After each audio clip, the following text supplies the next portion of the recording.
Bharat green hydrogen पर एक बहुत बड़ा दांव लगा रहा है। चलिए समझते हैं कि ये है क्या। मकसद है देश के इंडस्ट्री और एनर्जी दोनों का नक्शा पूरी तरह से बदल देना। और ये सिर्फ बातें नहीं हैं। 2030 तक का लक्ष्य है 5 मिलियन मीट्रिक टन हर साल। लेकिन सवाल ये है कि इससे देश की इकोनॉमी को कैसे फायदा होगा। ये काम करता है 4 तरीकों से और शुरुआत होती है भारी भरकम इन्वेस्टमेंट से।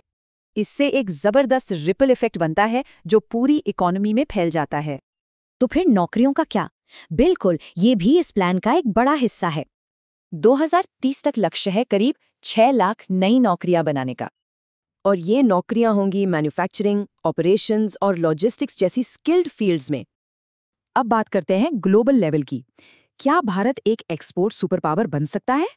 मकसद है दुनिया के ग्रीन हाइड्रोजन मार्केट का लगभग 10% हिस्सा अपने नाम करना। इसका राज है हाइड्रोजन को ग्रीन अमोनिया जैसे फ्यूल्स में बदलना, जिन्हें एक्सपोर्ट करना आसान है।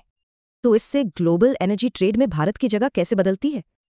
यहाँ देखिए तस्वीर कैसे पूरी तरह से पलट रही है। यानी एनर्जी इंपोर्ट करने वाले देश से एनर्जी एक्सपोर्ट करने वाला देश बनने का सफर। और ये सब रातों रात नहीं होगा। 2047 तक का एक पूरा रोड मैप है। शुरुआत पायलट प्रोजेक्ट से होगी और फिर अगले 2 दशकों में बड़े पैमाने पर एक्सपोर्ट्स होंगे। लेकिन जाहिर है इस रास्ते पर चुनौतियां भी कम नहीं हैं। सफलता के लिए सस्ती बिजली, पानी और मजबूत इंफ्रास्ट्रक्चर जैसी कई चीजें जरूरी हैं। तो कुल मिलाकर ये भारत के आर्थिक भविष्य के लिए एक बहुत बड़ा स्ट्रेटेजिक मूव है। अब सवाल ये है कि क्या ग्रीन हाइड्रोजन सच में भारत का अगला बड़ा एक्सपोर्ट बनेगा?